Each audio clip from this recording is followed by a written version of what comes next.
Brigada! Pinatawag ni DOTR Secretary Vince Dizon ang may-ari ng Metro Point sa Pasay City matapos na mapag-alaman na sa kanila nagbabayad ang mga nagtitinda ng pwesto nila sa kada buwan. Kasunod ito ng isinagawang inspeksyon kanina sa LRT-1 Taft Station. Ayon kay Dizon, hindi nila kukonsintihin ang ganitong uri ng gawain lalo pat nakikitang ang mga pasahero ang nahihirapan papasok sa kanilang trabaho dahil sa masikip na daan.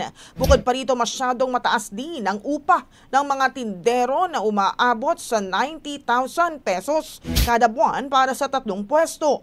Ipinatanggal na ng ahensya mga iligal na nagtitinda sa footbridge at walkway dahil halos kalahati na nitong sinasakop sa pagdi-display ng kanilang mga paninda. Ronda Brigada! Ang bahaging ito ay hatid sa atin ng DriveMax Herbal Capsule. Lalaking angat, tumatagal.